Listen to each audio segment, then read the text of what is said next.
Good morning mga people. So, lako-lako sa tadri kay na manunta ko ito doon sarado pa man ato akong ato morning mag-open of 9 a.m. So, wala pa din 9:30 pa din. So, excited siguro sa akong gitrabaho. Okay.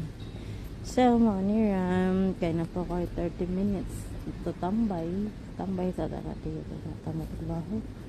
Kiila kaya murang maghihapon no kinahanglan sa trabaho tambay sa ta na siya gid kanang chill lang pero tuknaw nakaayo diri ron ay nako walay na jud ni san anila ni siya pero tugnaw kay hanap pwede na siya kaog ice cream diri dapina